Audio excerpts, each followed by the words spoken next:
अहिल्यानगर जिल्ह्यासह बीडमध्ये झालेल्या नुकसानी संदर्भात सरसकट पंचनामे झाले पाहिजेत अशी मागणी करत आमदार रोहित पवार यांनी मुख्यमंत्री एकनाथ शिंदे यांचे नाव न घेता त्यांच्यावर निशाणा साधलाय। जाहिरातींवर नटवर लाल बनण्यासाठी पैसे खर्च करण्यापेक्षा लोकनेता बना आणि लोकांच्या अडचणी समजून घेऊन मदत करा, असेही रोहित पवार यांनी सांगितले आहे। रोहित पवार म्हणाले की नांदेडमध्ये अतिवृष्टी झाली तेव्हा त्या ठिकाणी निधी दिल्याचं बोललं गेलं, पण 7 लाख शेतकऱ्यांसाठी 500 कोटी रुपये दिले गेले। हे निवडणूक झाल्यानंतरचे निकष वापरले गेले। आमचं म्हणणं आहे की निवडणूक पूर्वीचे निकष वापरा, पण तसं न होता मतं मिळाल्यानंतर निकष बदलले गेले। नांदेडमध्ये जुन्या निकषांप्रमाणे सरकारने मदत दिली असती तर 500 ऐवजी 900 कोटी रुपये मदत दिली गेली असती, असेही त्यांनी सांगितले।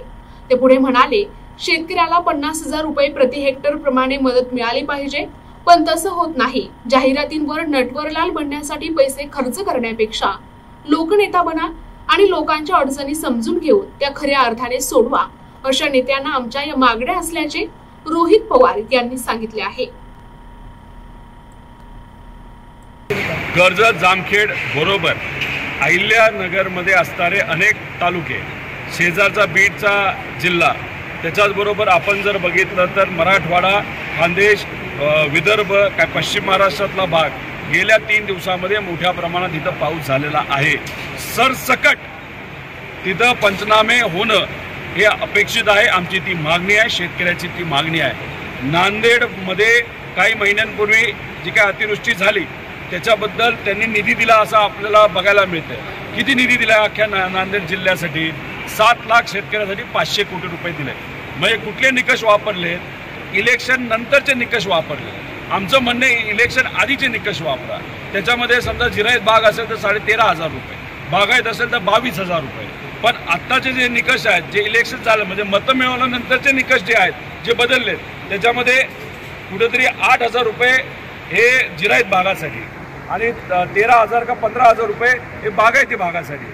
आणि याच्या पद्धतीनेच नांदेडचं तिथं नियोजन, जे काय आर्थिक नियोजन आहे बजेटचं, ते तिथं केलेलं आहे। जर तिथं 550 कोटी आता हे नवीन निकषाप्रमाणे देतात, तेच जुन्या निकषाप्रमाणे दिलं असतं तर तिथं 950 कोटी रुपये मिळाले असते, 550 कोटी नाही, अतिरिक्त मिळालं। जसं त्या नांदेड जिल्ह्याचा प्रश्न आहे तसंच आमच्या या जिल्ह्याच्या मागण्यात 50,000 पर हेक्टर ही मदत दिली गेली पाहिजे। आणि हे जे 4 ट्रिगर जे विमा कंपनीने काढून टाकलेत आणि सरकारने त्याला पाठिंबा दिलाय, ते परत ट्रिगर आणा। आणि जर विमा कंपनी त्या बाबतीत मदत करणार नसेल तर आमची पूर्णपणे मागणी आहे की जसं विमा कंपनीने मदत केली असेल तशी मदत सरकारने वेगळी द्यावी। म्हणजे नांदेड जिल्ह्याचं बोलायचं झालं तर त्याला 900 कोटी रुपये हे सरकारी मदतीने जुन्या GR पद्धतीने मिळालं असतं आणि 1500 कोटी हे विम्याचे मिळाले असते। म्हणजे टोटल तिथं असणाऱ्या 7 लाख शेतकऱ्यांना किती रुपये मिळाले असते?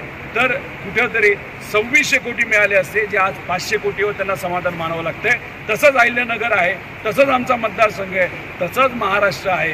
त्यामुळे उगाच जाहिरातीवर नटवरलाल बनण्यासाठी पैसे खर्च करण्यापेक्षा लोकनेता बना, लोकांच्या अडचणी समजून खऱ्या अर्थाने त्या अडचणी सोडा, असं या नेत्यांना त्या ठिकाणी आमचं मागणी आहे।